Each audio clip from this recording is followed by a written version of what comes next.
Hello, hello, and welcome back to the Forza Italian Football Podcast. As ever, I'm your host, Conor Clancy, and joining me this week, he doesn't even really need an introduction anymore, is Vito, Doria. Vito, how's everything? Yeah, I could be better, Connor, but I'm still glad to be talking here on the FIF podcast, talking about Italian football. So let's get cracking. Yeah, I won't lie to you. I'm in pretty good form this week. I listened to the midweek special pod that the guys did after the Champions League results, and Dov described me as beautiful and wonderful in the introduction. And Vito, you knowing Dov know how big of a compliment that is from him of all people. Also joining me this week is someone who I'm speaking to for the first time face to face, Tom Probert. Welcome along. Hi, yeah, thanks for having me back on. I'm looking forward to it. Looking forward to discussing all the nil-nils this week. So yeah, it should be good. Yeah, I'm going to level with you guys. It's probably not going to be the best podcast we've recorded this season. So Tom, it's an unfortunate one for you to make your debut with me. Jax is in the comments. Ciao, Jax. Welcome along. So once he's here, we're good to go, really. But I was saying to you guys before we came on, I watched 5 games this week. 4 of them were 0-0s, and the other was Juve, which I turned off early because I just knew what was happening as soon as they got the second. Place to start then is the della Capitale. When this happens, you have to lead with it, I guess. But a bit of a missed opportunity for Roma here, Tom. What do you think after the bad week Lazio have had? They could have just piled the misery on them. Yeah, I think they could have easily sort of nicked a win and piled the misery on. But actually, barring the humiliating defeat in midweek to Salzburg, their form going into it wasn't actually too bad. So all things considered, I don't think 0-0, considering they've both come into the game off the back of 2 tough European ties, I don't think 0-0 is too disappointing for either side, considering the circumstances. It did look for a while like both were relatively happy just not to get beaten until Lazio then went down to 10 men, and Roma had something of a flurry of chances, a few minutes, and Dzeko probably should have scored at least one. But Vito, what do you think? Roma had 5 days to recover, I think, for this game, whereas Lazio had, 3? Are Roma happy to get out of here with a point? I reckon they'll be happy to get the points, but I still see it as 2 points lost. There were quite a few chances that Roma should have put away, such as Bruno Perez's shot in the first half, and then Dzeko could have scored 2 goals near the end. So, despite the lack of energy from both sides, Roma seemed to finish the last 10 minutes, 15 minutes of the game a bit better than Lazio, and I thought they could have converted those chances.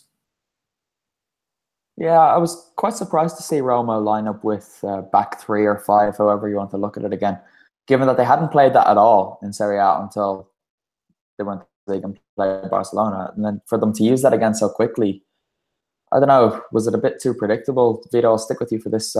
Should he have just stuck with his tried and tested 4-3-3 or the variation of it?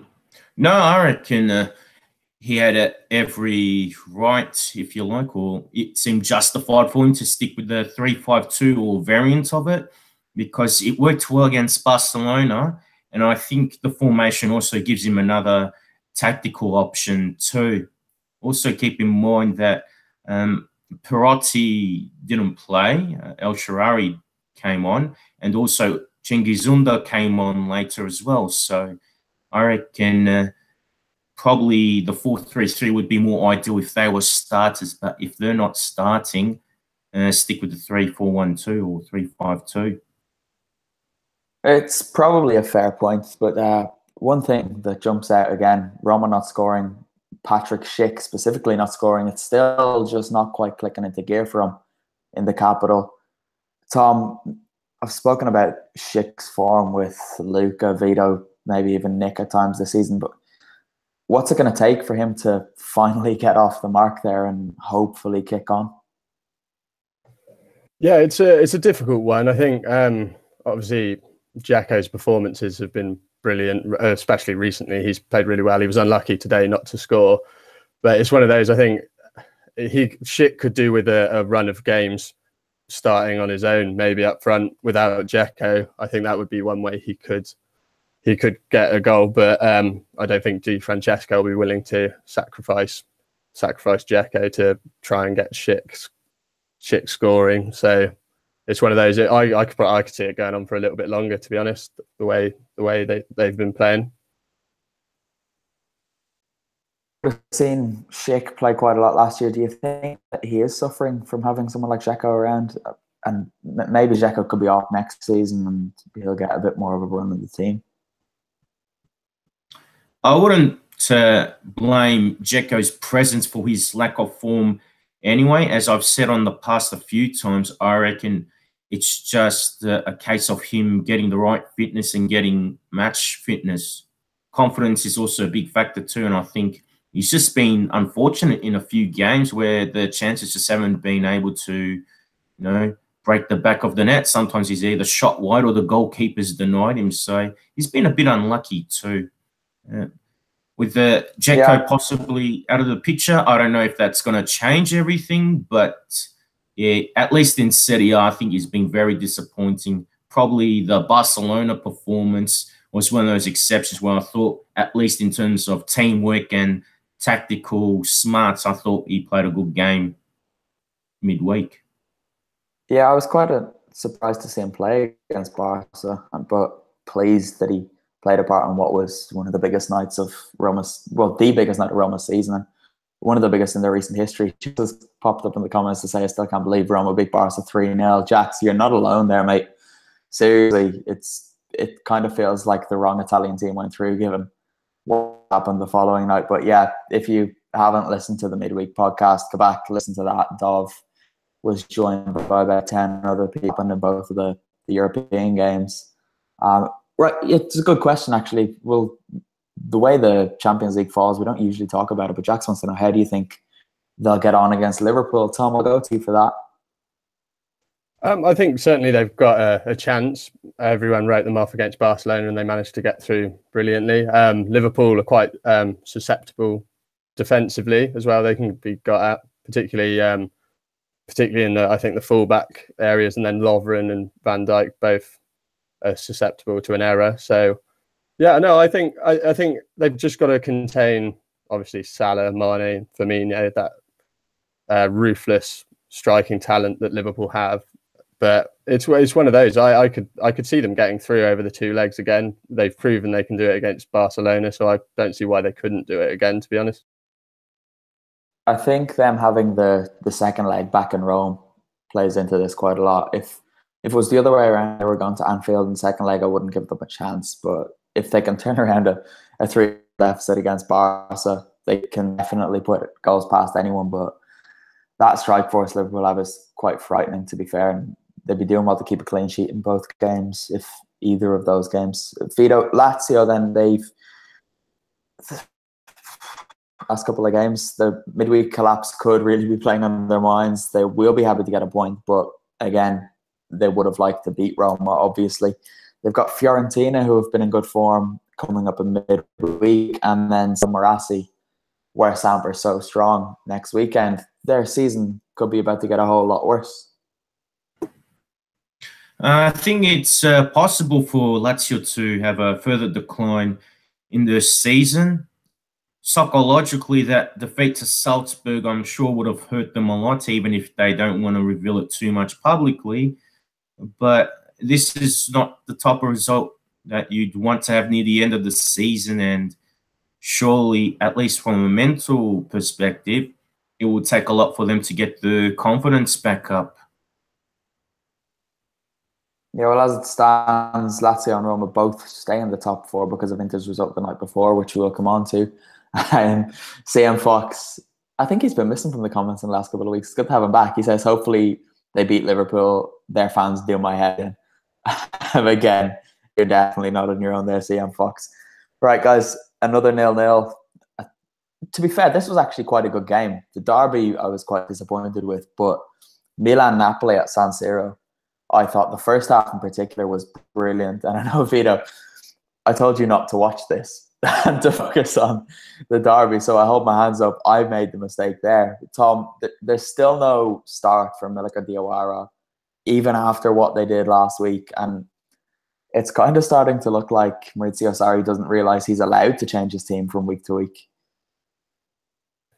Yeah, I think it's a shame because I think with Zapata and Masaccio partnering in centre-back, I think Milik would have caused them quite a few issues today. And it's just with Sarri, it's one of those, I think it's beginning to cost them now this season, his sort of stubbornness to stick with the same starting 11. And, you know, I think Juventus have shown trust in your squad does help. I know they have a lot of quality on the bench as well, but maybe it's a recruitment issue from Napoli's part, or whether it is Sarri just doesn't trust the players that he's got on the bench. I'm not too sure, but yeah, I don't see why Milik didn't get a start, because Mertens is looking like a man who's played one too many games at the moment, I think.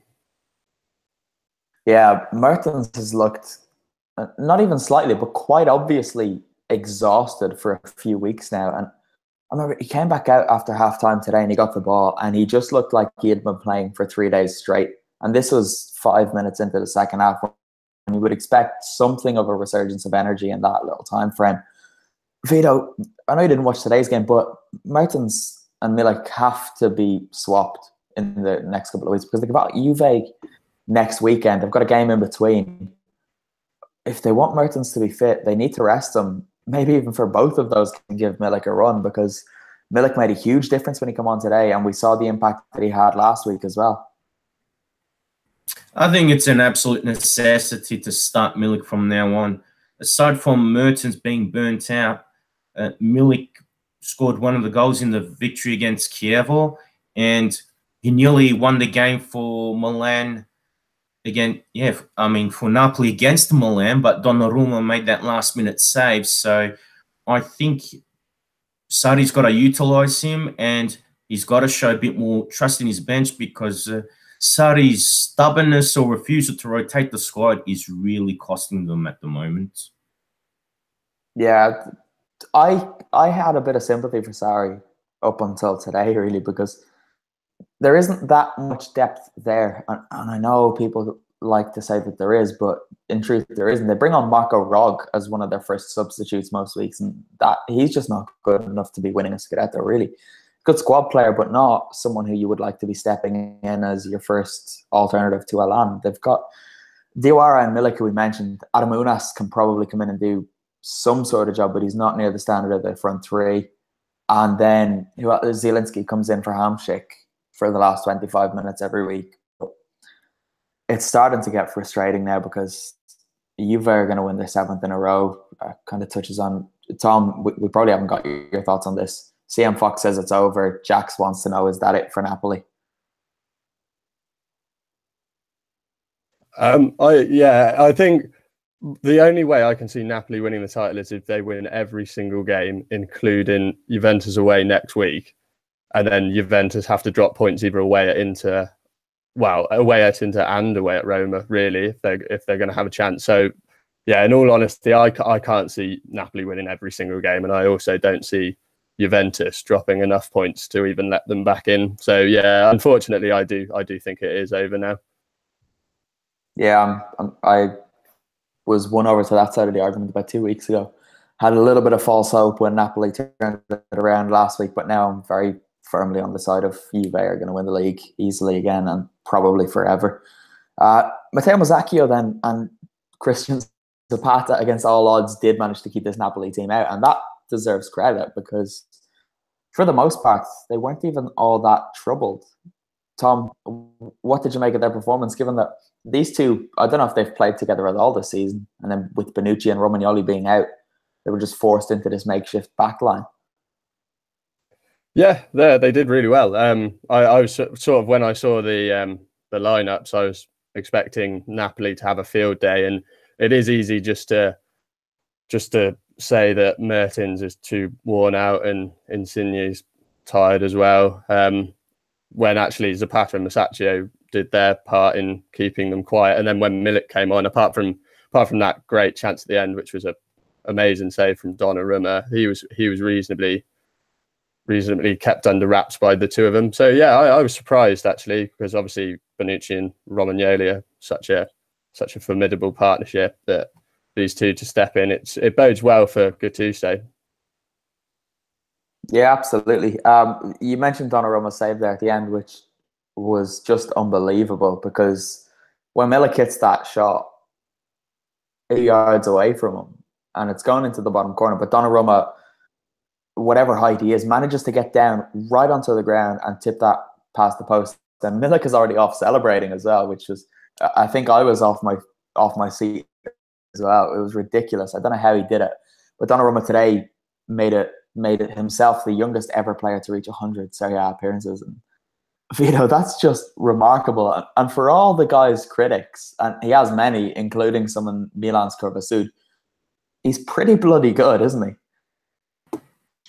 Oh, I think he's a fantastic talent and probably one of the best young talents Italy has seen in a long time. It's just that this season, and probably in the summer, he just looked like he was a bit out of form and out of sorts, mostly because of his contract situation. And I think that's impacted on his form a lot. But ever since he made his debut, he's been one of those players that's shown maturity beyond his years, at least on the field, and made some fantastic saves. It just, this season he's just had a few off days or conceded some soft goals. But the performance against Napoli with some of the saves he made, I think it shows, that he is a player for the future and that he is an outstanding talent. He's just got to have his head in the right place and make sure that he has that desire to be successful, that it's not just about the money, that football's about the glory, the trophies, the great teammates and other people you meet on the way too. So hopefully he continues on this positive path. Yeah, you do kind of forget that the guy's only 19 as well, because he's been their first choice for nearly 3 years now. Made his debut at 16 and quickly established himself as their number one. And there's a couple of better Italian goalkeepers now, but if we're looking towards the future, there aren't really many there are many Italian goalkeepers that are good, but none that have the same presence, physique, and just the name of Donnarumma already, which is just remarkable. We're going to go back to Napoli. Chris Martin has written in with a question. He says, sorry, banging on about mental fatigue. Last year it was physical fatigue. Are Napoli fundamentally lacking what it takes with their squad to be champions? Or have Juve just been ridiculously relentless again? Tom, you first. Yeah, I think it's a mixture of both. Juventus have been relentless, particularly since the turn of the year. They've picked up. I think they've only dropped 2 points maybe since the turn of the year. So they've been relentless as ever. But I think obviously Sarri doesn't trust his substitutes to the extent that he doesn't rotate. And I think it's easy for him to complain about mental fatigue and physical fatigue. But, you need to then sign players to then compensate for it. So, yeah, I don't know. I think, it's a mixture of both. Juventus have been ridiculously relentless, as usual. But, I think Sarri needs to make some improvements in the squad if he doesn't trust the substitutes that he currently has. It's every time Napoli slip up or look a little bit blunt in attack, I always think back to the transfer window when they couldn't quite convince Simone Verdi to Bologna and go to them. And a lot of people said at the time that he would never get the minutes, but I seriously think if Sarri was looking behind him on the bench and he saw someone like Simone Verdi who had been in such good form for Bologna the first half of the season, he wouldn't be able to not bring him on. And I think that guy could have made a real difference in Napoli possibly winning the Scudetto and not.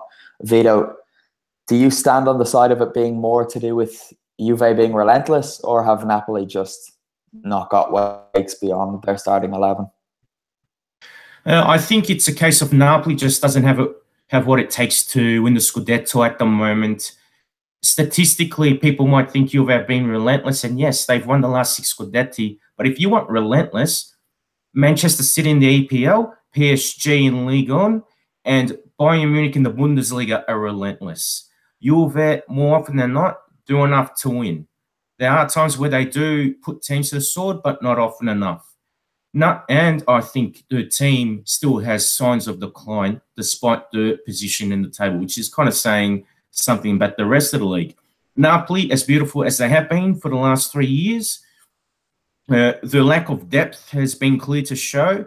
And I think as much as I love Sarri's football philosophy, I think it also shows some flaws in it, that sometimes there isn't a plan B, or there's not enough variation to his football philosophy. So for me, I reckon Napoli, if they're going to compete for the Scudetto, I think it's really just a matter of De Laurentiis splashing out more money on squad depth, or finding more options to really boost the quality of the squad. Because I think with what he's got, Sarri still has done a great job, and it's because of Sarri that they've even been in the title race anyway.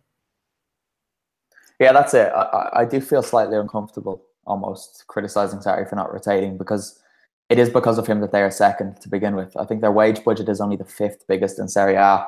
Transfer budget, something similar. So for them to even be second and to have pushed Juve even this far is a huge achievement in itself. But it's just going to be interesting to see what happens down south next season and who's going to still be there, because you could quite easily see Reina going to Milan. Callejon might be following him. Who else have we got? Mertens could go. The list is kind of endless. Koulibaly as well. Goulam, Husai. We don't really know who's going to be there, because a lot of clubs in Europe will have been watching Napoli this year and will have liked what they've seen, and they're just going to probably come and throw some money at these players and take them. Vito, should we just get Juve Samp out of the way now then, given that they've been mentioned? It was very much business as usual for Juventus, though it didn't always seem like it was going to be. Douglas Costa came on just before halftime, made a difference, got 3 assists, and Juve won 3-0. I understand you want to point the finger of blame at Edgar Barreto, so fire away. Well, obviously, he's my least favourite player at Sampdoria at the moment.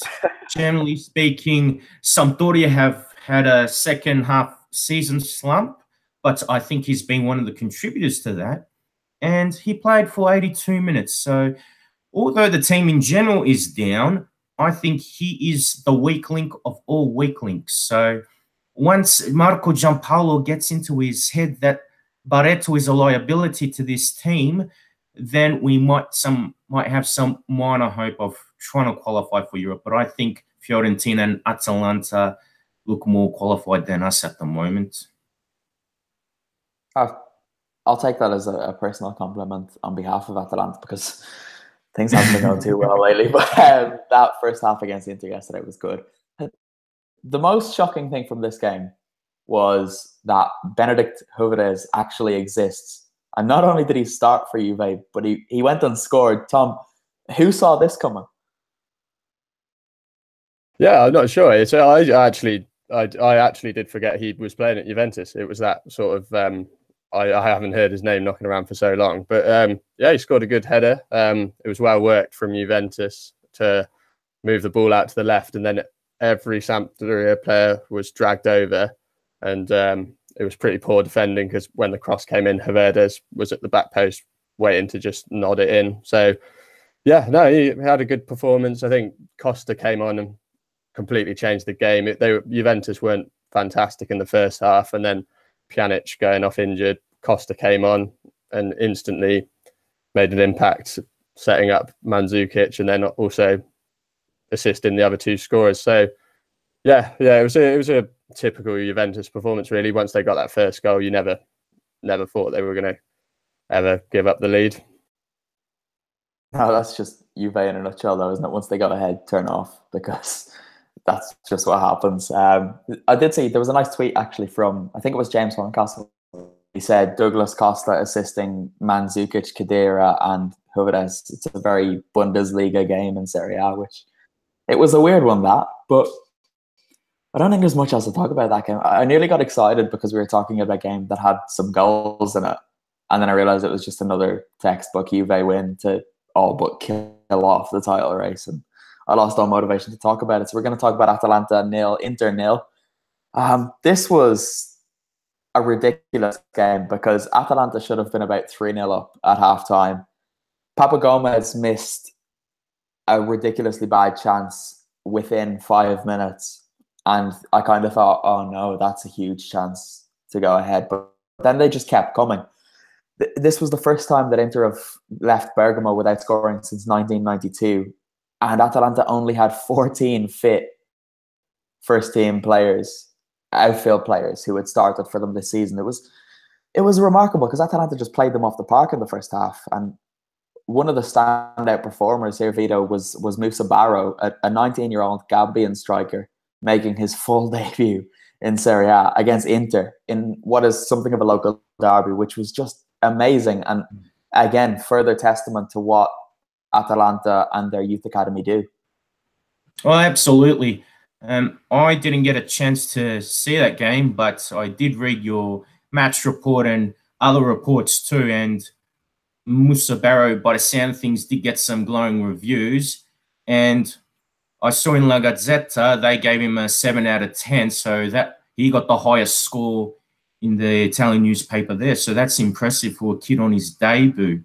I also saw his Primavera statistics. He scored 23 goals in just 18 games, more than anyone else in the Primavera Championship. So the potential is definitely there. So maybe towards the end of the season, he might provide a little bit of extra speed or hopefully finishing class for La Dea towards the end of the season.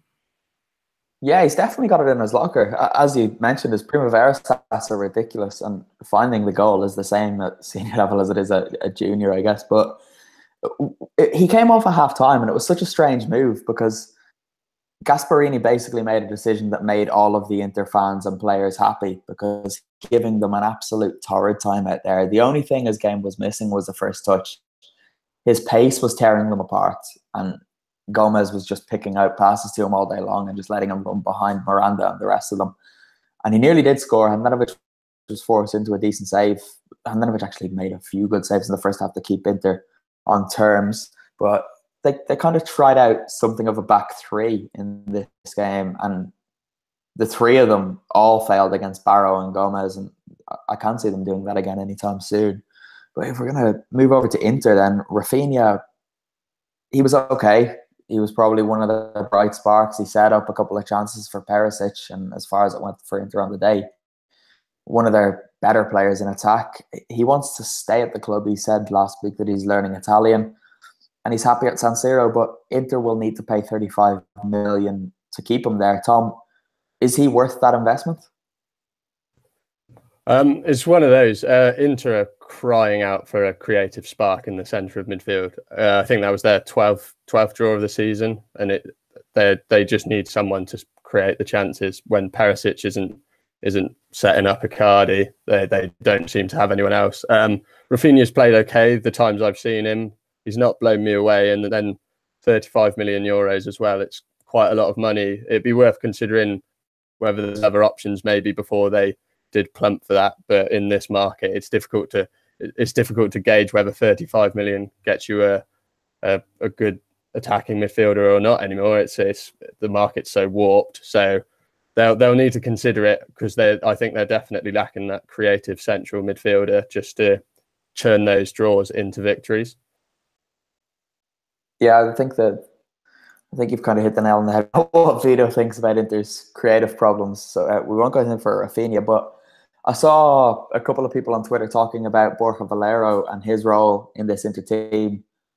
And at the start of the season when he went there, I thought it was one of the best pieces of business of the summer, because he's a fantastic player who I've had a lot of time for. But it's hard to really work out where he fits into this Inter team, Vito, because when he sits deep, he looks like he's not really able to do it. And when he plays up closer to the striker, it looks like he's not quite quick enough to fill that role either. Where's his future? Is it even at Inter, or could he possibly be moving on again this summer? I think he should move on at the end of the summer.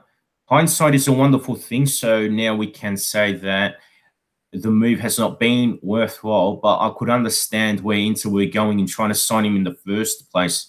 Despite his age and lack of pace, he is someone who's generally a good user of the ball and very confident on the ball, as well as having good vision. But this season, I think he just looks out of place in that Inter team, because a lot of the players are physically stronger and they're faster too. So I think they need someone who's going to be not just faster with his feet, but also faster with the mind as well. So I think it's probably better for Valero to either move to a smaller Serie A club or maybe even consider a future back in La Liga and play there, because Inter needs something that's really going to provide more creativity in midfield, because Valero's not doing enough of it.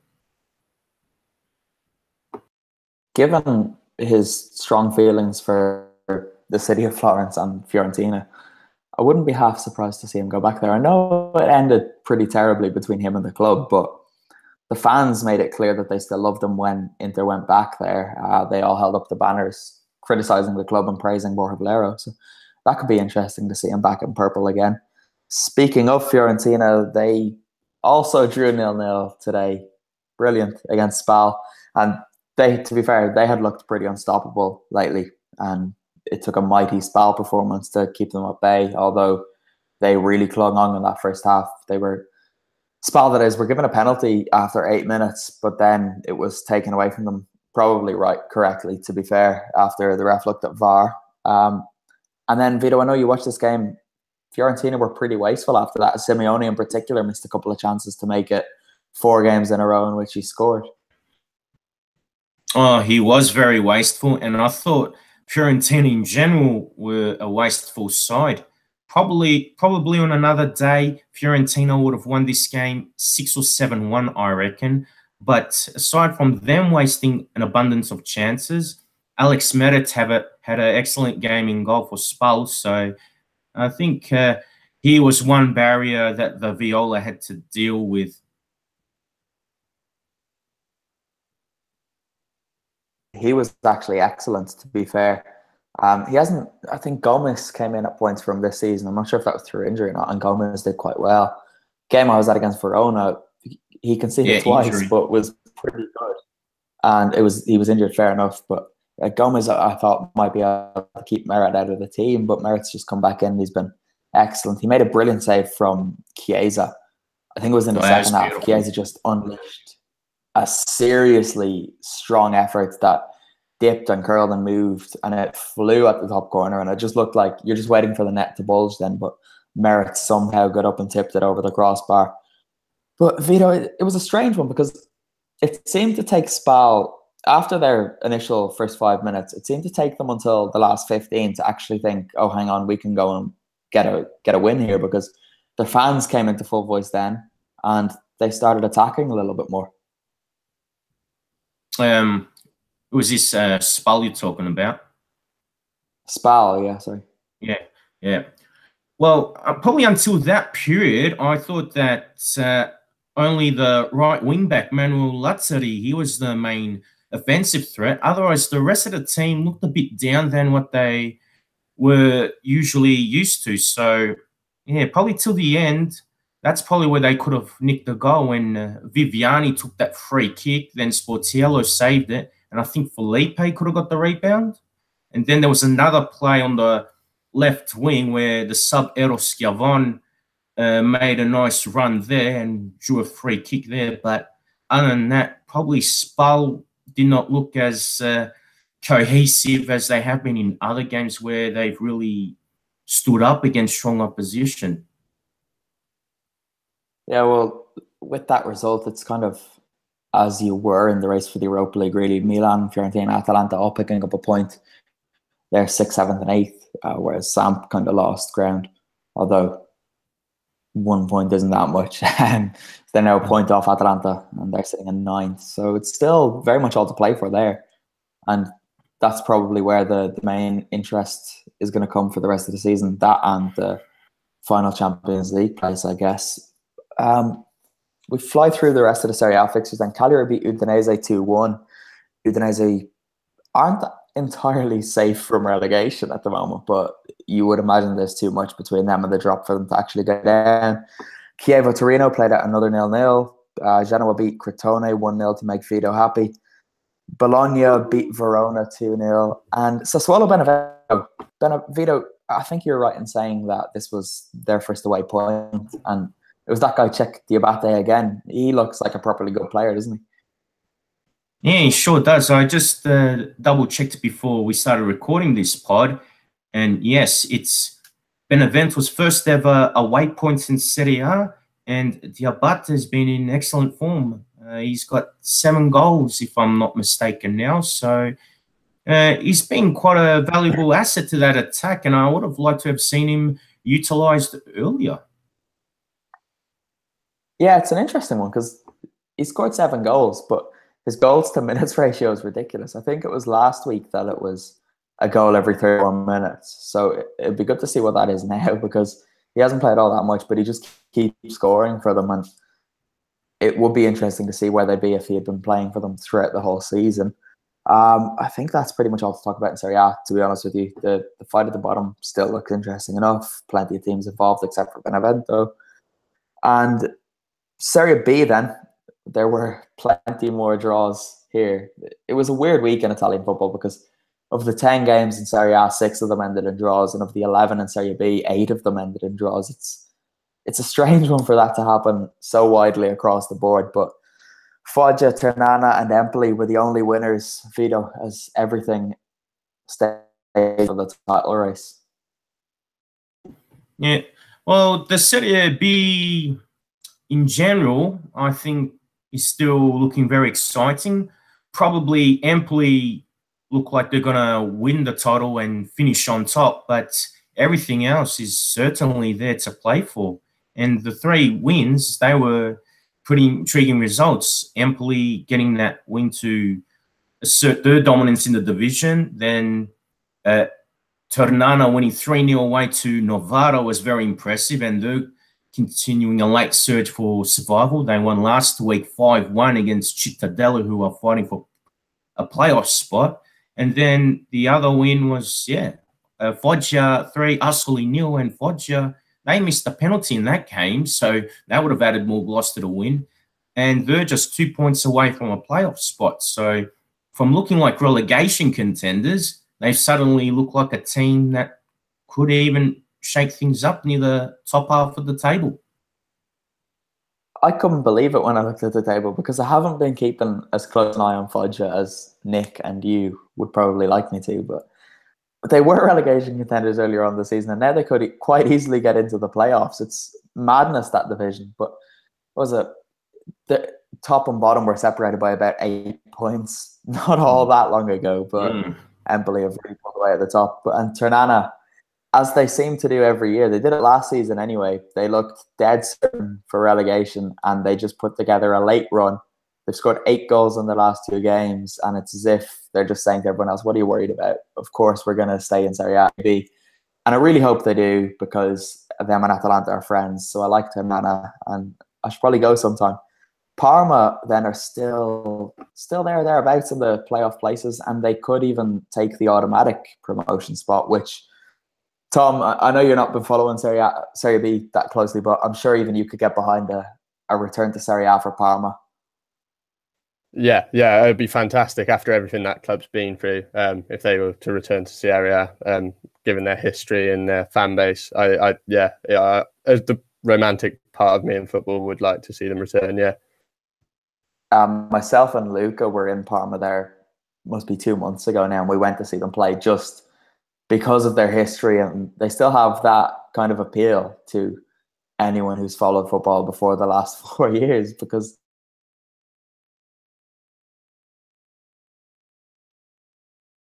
given the circumstances of what they went through to go down as far as they did, to get 3 promotions in a row would just be astounding, and especially for Lucarelli to still be there as well, it would be great for him to guide them back up to Serie A. Guys, given what's happened this week and it being a quiet enough one, I think we can leave it just about there. We're coming into 40 minutes, so I'm happy to stop it here if you guys are. Vito, do you want to let people know where to follow you on Twitter, Instagram, and all the rest? On Instagram and Twitter, I have the same handle. Just go to Vito C. Doria. Then, of course, check out my Facebook fan page, which is just at Vito Doria.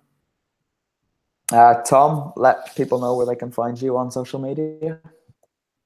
Yeah, it's just on Twitter. It's Thomas J. Probert. I'm only recently new to Twitter, so it doesn't look particularly legitimate. But yeah, it's You can find me at Thomas J. Probert. Everyone head over there and bump up his follower account. I'm on Twitter and Instagram at Conor Clancy, and I do have a Facebook page as well, which is just under my name, Conor Clancy.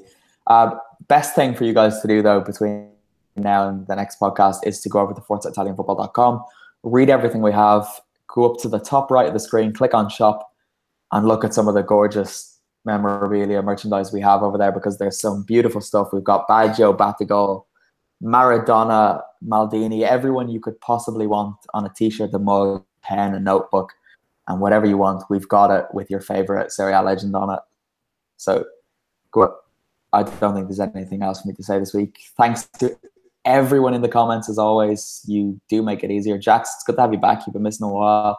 CM Fox, the same as you, and I think you guys were the most active there. So that's it. Come back same time again next week. We'll be here. Until next time, it's ciao for now. Ciao.